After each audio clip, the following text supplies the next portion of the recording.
Bee-8 billion is an open source, very high quality multimodal large language model which has been developed to rival proprietary systems by emphasizing superior data quality.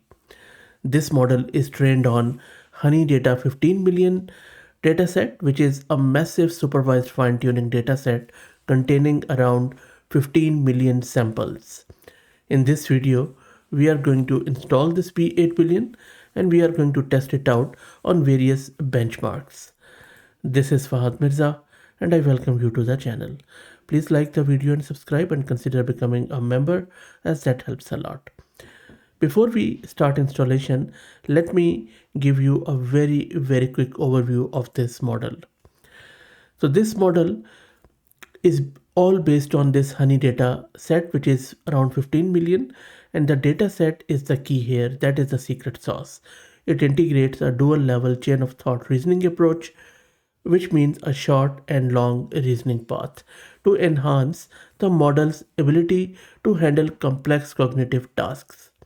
With meticulous data cleaning and enrichment, which they also have described in this paper, this model delivers state-of-the-art reasoning and understanding capabilities. I will be talking more about its architecture and especially around that dataset, but for now, let's get it installed. I am going to use this Ubuntu system. I have one GPU card, NVIDIA RTX A6000 with 48 GB of VRAM.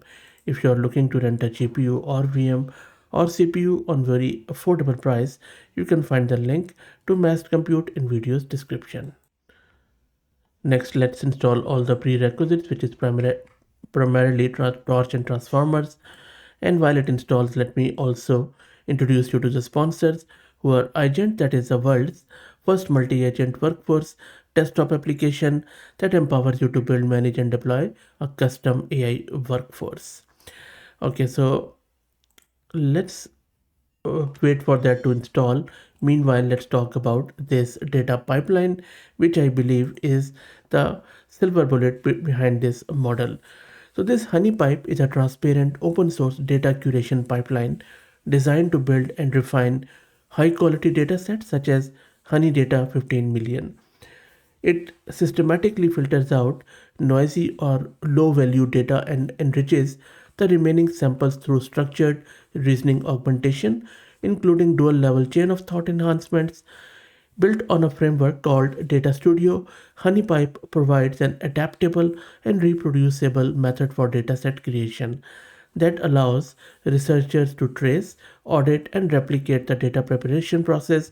The approach moves beyond static dataset releases that ensures continuous improvement, transparency, and community-driven collaboration in multimodal training. And they have released everything, which is really very high of them.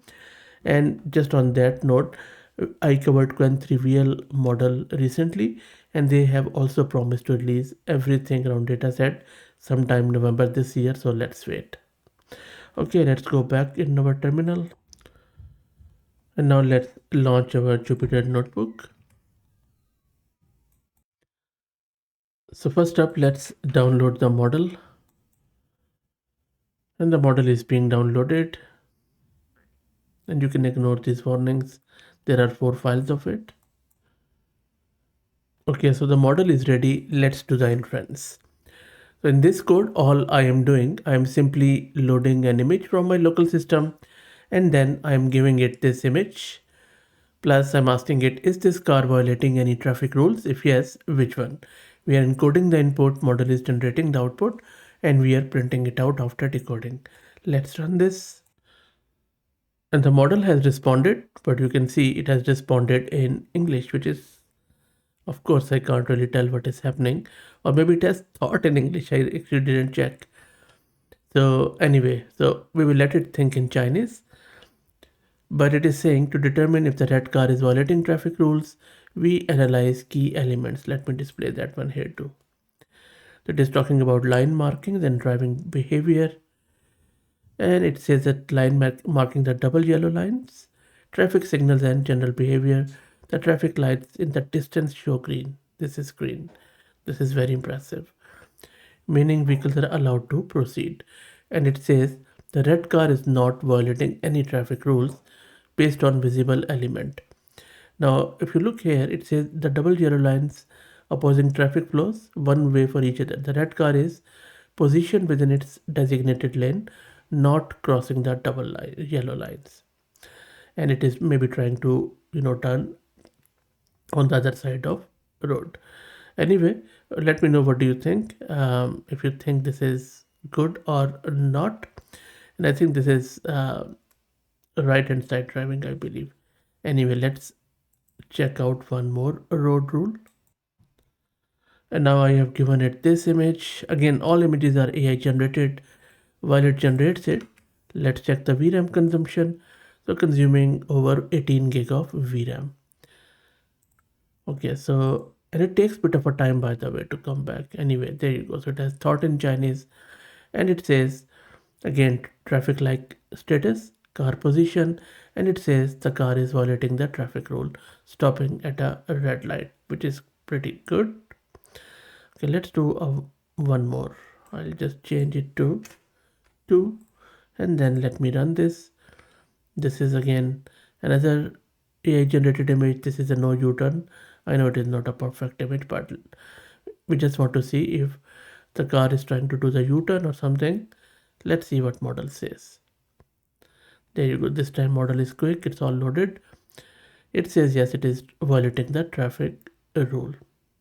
Pretty good, I would say. Okay, next up, I'm asking the model to describe this chart, as you can see, and let's see if it can describe it or not. And the model has come back with the response. Let's check it out. Again, thinking is being done in mostly in Chinese. And it is, yep, it has extracted it well. And then it is showing us the general trends. That this is slower, this is outperforming. I think the model quality is quite good. I agree with their claim that they have really enhanced the problem of OCR, image extraction, VQA. Okay, let's try out another one. Okay, this time I have given it a different type of chart, as you can see. And this is from their paper, of course. So I'm just asking you to describe this chart. And the response is here. Let's check it out. Yep, after thinking, and the response after thinking is very concise but very, very targeted. It has identified the numbers too. It has also got that it is a circular chart with 7 color segments, and then it is talking about visual structure and then the design of what is happening. Okay, that's good. Okay, next up, I'm asking it, is the answer to this math question is correct or not? Let's see what model tells us. And randomly, without me doing anything, the model has turned the thinking to English. And then after thinking it, it is determining and it is going step by step, checking the answer. And it says the answer is correct. Very well. Very, very, very well. Next up, I'm giving it this quite an old Australian ad. It is from 1883 or 93, 1883, I believe. Let's see what model says. 1883. The OCR is very good. Now, I don't think that it is multilingual. I think it is just bilingual Chinese and English. But let's try it out with a multilingual OCR. Okay, next up, I'm asking it extract the text and identify the languages. Let's see how it goes about it. This contains various languages. And the model has given us the response. It is still going into thinking mode and checking various stuff. Identified the languages, which is pretty good. I'm not sure what ZTI is. And I'm just scrolling through. Okay, so this is the text it has extracted, which I believe is quite good, but there are various mistakes too. As I said, I don't think so it is multilingual, but it has identified the languages. These are the languages. And if you are that language speaker, please also let me know. But I think mostly it has done a decent job despite of not being multilingual. That's good. Okay, finally, I'm giving it an invoice and I'm asking it if this invoice is paid. So this is the invoice. and it is thinking and it says it's not bad, which is correct. So look, very high quality model. A lot of things I think we can do with it. The bar is getting higher and higher every day. First it was going 3VL and now this one has again thrown it out of the park. Let me know what do you think. Please like the video, subscribe to the channel, and most importantly, please consider becoming a member as that helps a lot. Thank you for all the support.